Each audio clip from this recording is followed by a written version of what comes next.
சூரப்பிள்ளைகள் பெண்மை தாயினை போற்றி புகழ்ந்திடுவோம் எனும் நமது மகாகவி பாரதியாரின் போற்றுதலை வணங்கி மகிழ்வோம். மண்ணில் மாதராய் பிறந்திடவே மாதவம் செய்திடல் வேண்டுமம்மா என்கின்றது இவ்வுலகு. பெண் அன்பில் தாய், அழகினில் தேவதை, அறிவினில் மஞ்சரி, ஆதரவினில் ஓர் உண்மையான உறவு.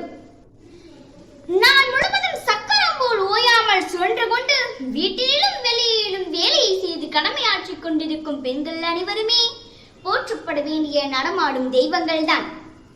கருவறையிலிருந்து கல்லறை வரை மனிதர்களின் வாழ்க்கையின் வரலாறு பெண்களின் பெருமையிலேயே அடங்கியுள்ளது. ஒரு பெண்ணின் சரித்திரம், சகாப்தம், வரலாறு இவை அனைத்தும் ஒரு பெண்ணாலே.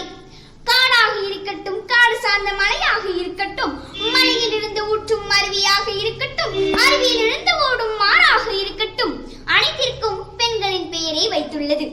பெண்கள் நம் நாட்டின் கண்கள். பெண்களை பற்றி, அவர்களின் பெருமைகளை பற்றி எவ்வளவு மிகையாக கூறினாலும் சிறப்பாகாது. காரணம், பெண் என்பவள் கவிதை மட்டுமல்ல, அவள் ஒரு காவியம்.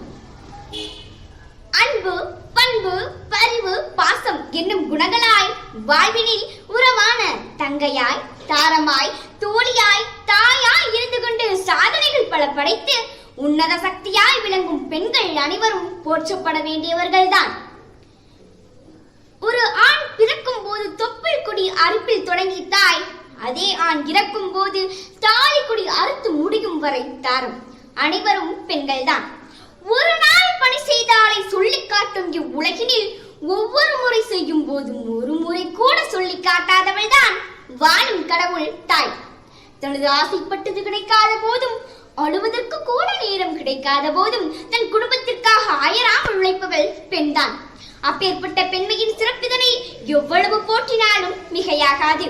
நமது மகாகவி பாரதியாரின் எண்ணத்திற்கேற்ற வண்ணங்களாய், எழுச்சியின் சின்னங்களாய், பாரதி கண்ட புதுமை பெண்களாய் இவ்வுலகினில் வாழ்ந்து கொண்டிருக்கும் மங்கைகள் அனைவரும் போற்றப்பட வேண்டிய பொக்கிஷங்கள். ஒரு ஆண் பிள்ளைக்கு கல்வினை கற்றுக் கொடுத்தால் அந்த குடும்பத்திற்கு மட்டுமே பிரயோஜனம். அதே ஒரு பெண் பிள்ளைக்கு கல்விதனை கற்றுக் கொடுத்தால் அந்த வம்சத்திற்கே அம்சமாக பிரயோஜனப்படும் என்பதில் எவ்வித ஐயமும் இல்லை. இது நமது மகாகவி பாரதி.